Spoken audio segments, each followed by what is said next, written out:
যখন আমরা নিজেদের কাজ নিজেরাই করি সেই সমস্ত সেন্টেন্সেসের ইংরেজি অনেক সহজ, যেমন আমি কাজ করি, আই ডু দ্য ওয়ার্ক। কিন্তু যখন আমরা নিজেদের কাজ অন্য কাউকে দিয়ে করাই, অন্য কারোর মাধ্যমে কাজটা করিয়ে নিই, তখন সাধারণত আমরা ইংরেজিতে কথা বলতে পারি না, কারণ আমরা পজিটিভ ভার্বস এর ব্যবহার জানি না। আজকে আমি পজিটিভ ভার্বস এর ব্যবহার শেখাবো, সাথে অ্যাক্টিভ অ্যান্ড প্যাসিভ এটা শেখাবো, যে অ্যাক্টিভ সেন্টেন্স কোনটা এবং প্যাসিভ কোনটা, এবং কোন স্ট্রাকচারের মাধ্যমে এই সেন্টেন্সেস গুলো বলতে হয়। আমি অলরেডি এটা নিয়ে অনেক ডিটেইলস ভিডিও মেক করেছি। লিংকটা আমি ডেসক্রিপশন বক্সে দিয়ে দিব। আপনারা সেই ভিডিওগুলো দেখে নিবেন। আজকের ভিডিওতে মেইনলি ফোকাসড হবে অ্যাক্টিভ এবং প্যাসিভ এর ক্ষেত্রে। সো hello everyone, আসসালামু আলাইকুম। Welcome back to my YouTube channel English with Hasnain. I hope you are doing well by the grace of Allah. যখন আমরা নিজেদের কাজ অন্য কাউকে দিয়ে করিয়ে নিই, তখন সাধারণত আমরা পজিটিভ ভার্বস এর ব্যবহার করি। সেই সমস্ত ভার্বস হচ্ছে have, get, make, let and help. Have আমরা কখন ব্যবহার করি? যখন আমরা অথরিটি বুঝাই। অথরিটি দিয়ে অথবা অ্যারেঞ্জ করে আমরা কাউকে দিয়ে নিজের কাজগুলো করিয়ে নিই। সাধারণত এটা হচ্ছে একটু ফর্মাল। আমরা যখন ফর্মাল সিচুয়েশনে নিজের কাজ অন্য কাউকে দিয়ে করে নিব, তখন সাধারণত আমরা হ্যাভ এটা ব্যবহার করব। গেট সাধারণত ব্যবহার করা হয় ইনফর্মাল সিচুয়েশনের ক্ষেত্রে। ধরুন আপনি পার্সনকে অলরেডি চেনেন এবং তাকে রাজি করিয়ে বা কনভিন্স করিয়ে আপনি কাজটা করিয়ে নিচ্ছেন, তখন সাধারণত আমরা গেট এই ভার্বটা ব্যবহার করি। এবং যখন আমরা জোরপূর্বক জোর করে কাউকে দিয়ে নিজের কাজগুলো করিয়ে নিই ফোর্সফুলি, তখন সাধারণত আমরা মেক এই ভার্বটা ব্যবহার করি। লেট হচ্ছে কাউকে যখন আমরা পারমিশন দেই অথবা অনুমতি দেই কোনো কাজ করার জন্য। তাহলে কাউকে কোনো কাজ করতে আমি অ্যালাউ করছি, অনুমতি দিচ্ছি, তখন আমরা লেট এটা ব্যবহার করি। এবং যখন আমরা কাউকে কোনো কাজ করতে সাহায্য করি বা আমাকে কেউ কোনো কাজ করে দিতে, আমার কোনো কাজ করে দিতে কেউ আমাকে সাহায্য করছে, সেক্ষেত্রে সাধারণত আমরা হেল্প এই ভার্বটা ব্যবহার করি। এখন আমরা পজিটিভ ভার্বস এর অ্যাক্টিভ অ্যান্ড প্যাসিভ সেন্টেন্সেস গুলো নিয়ে আলোচনা করব। অ্যাক্টিভ কি? অ্যাক্টিভ হচ্ছে কাকে দিয়ে আমি কাজটা করাই। অ্যাক্টিভ এখানে পার্সন, কাকে দিয়ে আমি কাজটা করাচ্ছি, ব্যক্তিকে এখানে কি থাকবে? অ্যাক্টিভ থাকবে। এখানে আমার ব্যক্তির উপর ফোকাসটা থাকবে যে আমি কাকে দিয়ে আমার কাজটা করাচ্ছি। কিন্তু প্যাসিভে সাধারণত আমরা কাজের উপর বেশি ফোকাসড দিয়ে থাকি। অবজেক্ট অথবা আমরা কাজ, ওয়ার্কের উপর বেশি ফোকাস দেই যে আমি কি কাজ করাচ্ছি, কাকে দিয়ে করাচ্ছি সেটা বেশি গুরুত্বপূর্ণ নয়। ওকে, অ্যাক্টিভে আমরা যে স্ট্রাকচারটা ফলো করব প্রত্যেকটা পজিটিভ ভার্বস এর ক্ষেত্রে, সেটা হচ্ছে ফার্স্টে আমরা কি করব? সাবজেক্ট ব্যবহার করব। Okay, subject and then positive verb. Positive verbs কোনগুলো? একটু আগে আমি যেগুলো বলেছি সেটা কোনগুলো? Have, get, make, let or help. Okay, positive verbs ব্যবহার করার পরে আমাদেরকে পার্সন উল্লেখ করতে হবে। পার্সনের পর সবসময় ভার্বের বেস ফর্মটা ব্যবহার করতে হবে। মনে রাখবেন, অ্যাক্টিভে যেখানে আমি কর্তার উপর বেশি ফোকাসড করব, কে কাজটা করছে, সেক্ষেত্রে কিন্তু ভার্বের সবসময় বেস ফর্মটা হবে। যেমন আমি মেকানিককে দিয়ে আমার গাড়ি ঠিক করাই। এখানে ফোকাসটাকে মেকানিককে দিয়ে কাজটা করাচ্ছি। তাহলে এখানে এই পার্সনটা কি? অ্যাক্টিভ। কে কাজটা করছে, জোর দিচ্ছি আমি তার উপরে। তখন কিন্তু আমরা কি করব? Subject, positive verbs, person and then ভার্বের বেস ফর্ম। ওকে, তারপর প্যাসিভ। প্যাসিভ কোনটা? আমি আমার গাড়ি ঠিক করাই। গাড়ি এখানে কাজ, যে আমি ঠিক করাচ্ছি, কাজটা ইম্পর্টেন্ট। কিন্তু কাকে দিয়ে করাচ্ছি বলতেও পারি, নাও বলতে পারি। তখন সেটা প্যাসিভ হয়ে যায়। এবং প্যাসিভের জন্য যে স্ট্রাকচারটা আমরা ফলো করব সেটা হচ্ছে subject and then subject then positive verbs. Okay, positive verbs আমরা এখানে অ্যাপ্লাই করব। অ্যান্ড দেন এখানে কি? কাজের কথা উল্লেখ করতে হবে। কাজ অথবা অবজেক্ট কি ঠিক করাচ্ছি আমি? এখানে গাড়ি ঠিক করাচ্ছি। তো এটা কি? অবজেক্ট। অবজেক্টের উপর আমার ফোকাসটা বেশি। তারপর মনে রাখবেন সবসময় কি হবে? ভার্বের ফার্স্ট পার্টিসিপল ফর্ম হবে। ওকে, প্যাসিভ মানে হচ্ছে ভার্বের ফার্স্ট পার্টিসিপল ফর্ম। আচ্ছা, এখন এই সমস্ত সেন্টেন্সেস গুলো কিভাবে আমরা ইংলিশে কনভার্ট করতে পারি? আমি মেকানিককে দিয়ে আমার গাড়ি ঠিক করাই। তাহলে কে ঠিক করায়? আমি মেকানিককে দিয়ে আমার কাজটা করিয়ে নিচ্ছি। সেক্ষেত্রে আমরা কিভাবে বলবো? আমাদের বলা উচিত আই হ্যাভ। এখন বলতে পারেন যে এখানে কোন কজেটিভ ভার্বটা হবে? ধরুন আপনি মেকানিককে দিয়ে অথরিটি দিয়ে কাজটা করে নিচ্ছেন, অ্যারেঞ্জ করে, হ্যাঁ? এটা কি? Formal situation. মেকানিকের সাথে আমি কানেক্ট করছি, তো এটা কি? অবশ্যই আমি একটা ফর্মাল সিচুয়েশনে তার সাথে কথাটা বলবো এবং তাকে আমি চিনতে পারি, নাও চিনতে পারি। সেক্ষেত্রে সাধারণত আমরা এখানে হ্যাভ কজেটিভ ভার্ব ব্যবহার করব। ওকে? তাই আমরা বলতে পারি I have the mechanic। তারপর কি হবে? এখানে দেখেন কিসের ব্যবহার করে ফেলেছি already. Subject, causative, verb, have, person, the mechanic. Then কি আসবে? ভার্ব চলে আসবে। কি করি? রিপেয়ার করি। তখন এখানে কি হবে? Repair. Repair my car. Okay? I have the mechanic repair my car। আমি মেকানিককে দিয়ে আমার গাড়িটা ঠিক করাই। এই কাজটা কিন্তু আমি নিজে করছি না। কাকে দিয়ে করাচ্ছি? মেকানিককে দিয়ে করাচ্ছি এবং এখানে পারসনটা বেশি ইম্পোর্টেন্ট। যদি বলি আমি আমার গাড়ি ঠিক করাই, তখন এটা কি? প্যাসিভ। কাকে দিয়ে করাচ্ছি? Doesn't matter. তাই বলতে হবে I have। Okay, I have my car। I have my car repaired। I have my car repaired। এখানে দেখেন কি হচ্ছে? এখানে পারসনটা ইম্পোর্টেন্ট না। ইম্পোর্টেন্ট হচ্ছে যে আমার অবজেক্ট। এখানে অবজেক্টটা বেশি ইম্পোর্টেন্ট। আমি কি ঠিক করাচ্ছি? আমার গাড়ি ঠিক করাচ্ছি।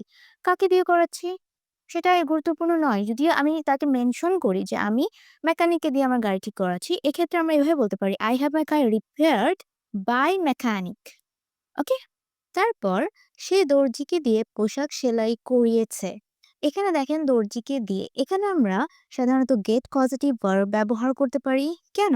কারণ ধরেন এটা হচ্ছে একটা ইনফর্মাল ওয়ে। হ্যাঁ, আপনি কনভিন্স করে তাকে কাজটা করাচ্ছেন। অথবা ইনফর্মাল সিচুয়েশন। এমন গেট সাধারণত আমরা সেক্ষেত্রেও ব্যবহার করি যখন আমরা সেই পার্সনকে অলরেডি চিনি। তাকে দিয়ে আমি কাজটা করাচ্ছি। তখন কিন্তু আমরা গেট এই ভার্বটা ব্যবহার করতে পারি। সিম্পলি হ্যাভ এবং গেটের ভিতরে তেমন কোনো পার্থক্য নেই। আপনি এখানে হ্যাভও ব্যবহার করতে পারেন অথবা গেটও ব্যবহার করতে পারেন। কিন্তু যখন আমরা অ্যাক্টিভে গেট ভার্বটা ব্যবহার করব, তখন কিন্তু আমাদেরকে অবশ্যই গেটের পর টু ব্যবহার করতে হবে। এখানে দেখেন দর্জিকে দিয়ে এখানে পার্সনটা কি উল্লেখিত পার্সনের উপর ফোকাসটা আছে। তখন আমরা বলতে পারি এখানে যেহেতু করিয়েছি, তখন কি হবে? I got. ওকে, গেটের পাস্ট কি? গট। আমরা কিন্তু টেন্স অনুযায়ী এই পজিটিভ ভার্ব গুলোকে চেঞ্জ করব। মানে ফর্ম গুলো চেঞ্জ করব। I got the tailor. Okay, I got the tailor to stitch. এখানে দেখেন কি হবে? Subject, get, positive verb, then person. তারপর কিন্তু যদি আমরা গেট ব্যবহার করি তার সাথে অবশ্যই পারসনের পর টু উল্লেখ করতে হবে। Okay, I got the tailor to stitch the dress. Well, এখানে কি আছে? সে দর্জিকে দিয়ে পোশাক সেলাই করিয়েছে। এখানে আই হবে না। এখানে সাধারণত আমরা হি অর শি ভার্বটা ব্যবহার করব। She got the tailor to stitch the dress। সে পোশাক সেলাই করিয়েছে। এখানে পোশাকের উপর ফোকাসটা আছে বা কাজের উপর, অবজেক্টের উপর, পার্সনের উপর কিন্তু নয়। সাধারণত আমরা জানি যে পোশাক কে সেলাই করে? দর্জি সেলাই করে। তাহলে এটাকে উল্লেখ করার কোনো ব্যাপার নেই। তাই আমরা এটাকে প্যাসিভ সেন্টেন্সেও বলতে পারি। আমরা বলতে পারি she got। Okay? she got and then object এখানে কি? dress। she got the dress and then verb এর কোন ফর্ম হবে? past participle stitch। stitched। শিক্ষক ছাত্রদের দিয়ে রচনা লিখিয়েছেন। এখানে আমরা মেক এটা ব্যবহার করব। কেন মেক ব্যবহার করছি? ধরুন শিক্ষক ছাত্রদেরকে ফোর্সফুলি জোর করে বা বাধ্য করে রচনাটা লিখিয়েছেন। তখন সাধারণত এখানে মেক পজিটিভ ভার্বের ব্যবহারটা হবে। ওকে, দেন এটা কিভাবে বলবো? ছাত্রদেরকে দিয়ে। কাকে দিয়ে? ছাত্রদেরকে দিয়ে। এখানে কি আছে? পার্সনটা উল্লেখিত আছে। পার্সনের উপর ফোকাসটা বেশি, তাই এটা কি? অ্যাক্টিভ। সেক্ষেত্রে আমরা বলতে পারি দ্য টিচার লিখিয়েছেন। তাই এখানে কি হবে? মেক এর পাস্ট কি? Made. Teacher made the students. Okay, the teacher made the students right এসে। ছাত্রদের রচনা লিখতে বাধ্য করা হয়েছিল। বাধ্য করা হয়েছিল, কে বাধ্য করেছে সেটা ইম্পর্টেন্ট না। এখানে ইম্পর্টেন্ট কোনটা? রচনা লিখতে বাধ্য করা হয়েছিল। ওকে, এখানে লেখাটাকে, কাজটাকে বেশি ফোকাসড করা হয়েছে। সেক্ষেত্রে আমরা বলতে পারি the students were made. The students were made to write the essay। এখানে কিছু বিষয় আমাদেরকে খেয়াল রাখতে হয়, যেমন মেড এর প্যাসিভ ফর্মটা আমরা সাধারণত তেমন একটা ইউজ করি না আমাদের রেগুলার লাইফে। তারপরেও ব্যবহারটা শিখাই। সাবজেক্ট দেন বি ভার্ব আর এখানে কি হবে? মেড। মেড কে আমরা যখন প্যাসিভ ফর্মে ব্যবহার করব তখন মেড এর পর টু প্রিপোজিশনটা ব্যবহার করতে হয় অ্যান্ড দেন ভার্বের বেস ফর্মটা হয়। ওকে, এটা একটু কঠিন। আপনারা আরো কয়েকটা সেন্টেন্স প্র্যাকটিস করা ট্রাই করবেন, তাহলে হয়ে যাবে। ওকে, তারপর আরেকটা উদাহরণ দেখি। তার বাবা-মা তাকে বিদেশে পড়ার অনুমতি দিয়েছেন।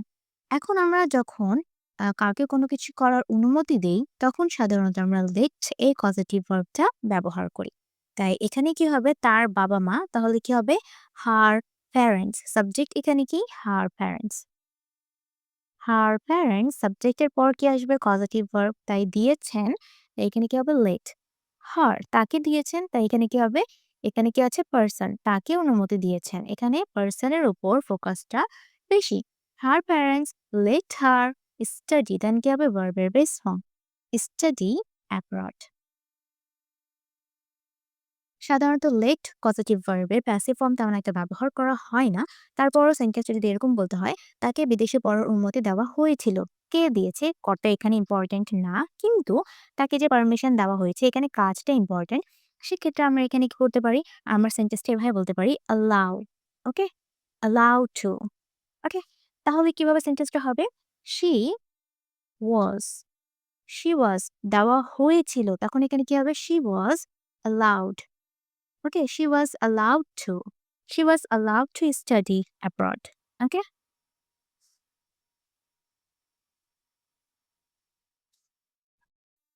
এখানে কিন্তু ভার্বের পাস্ট পার্টিসিপল ফর্ম হয়। ওকে, মেইন ভার্বের। She was allowed to study abroad.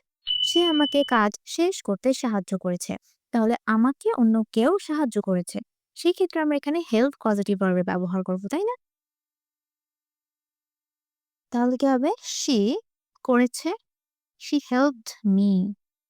She helped me finish the work. Finish the work. আমরা এখানে টু ফিনিশ দ্য ওয়ার্ক এটাও বলতে পারি। মানে হেল্প এর পর টু আমরা ব্যবহার করতে পারি, আবার নাও করতে পারি। সেন্টেন্সটা আমরা এভাবে বলতে পারতাম, "she helped me to finish the work" এভাবেও বলা যায়। টু বাদ দিয়ে যদি আমরা এভাবে বলি, "she helped me finish the work" এভাবেও সেন্টেন্সটা হবে। এখানে দেখেন কাকে করেছে? আমাকে। ওকে? এখানে পারসনের উপর ফোকাসটা বেশি, তাই এটা কি অ্যাক্টিভ সেন্টেন্স। যদি সেন্টেন্সটা এভাবে বলতে হয়, "আমাকে কাজ শেষ করতে সাহায্য করা হয়েছিল।" কিন্তু সাহায্য কে করেছে? পারসনটা এখানে ইম্পোর্টেন্ট না। আমাকে যে সাহায্য করা হয়েছে সেটা ইম্পোর্টেন্ট। সেক্ষেত্রে আমরা এভাবে বলবো, আই করা হয়েছে, I was helped. Okay? I was helped to finish the work. তাহলে আরো সিম্পলি যদি আমি আপনাদেরকে বোঝাতে চাই, অ্যাক্টিভে কি হয়? Someone do. কোনো ব্যক্তি কাজটা করে। সামওয়ান ডু অ্যান্ড ভার্বের বেস ফর্ম হয়। শুধুমাত্র যখন আমরা গেট পজিটিভ ভার্বটা ব্যবহার করব, তখন গেট ব্যবহার করার পর পারসন উল্লেখ করার পর কিন্তু আমাদেরকে সবসময় টু এটা ব্যবহার করতে হয়। অ্যান্ড দেন প্যাসিভে সামথিং ডান, কোনো কিছু করা হয়েছে। ভার্বের পাস্ট পার্টিসিপল ফর্ম হয় এবং কাজের উপর ফোকাসটা বেশি থাকে।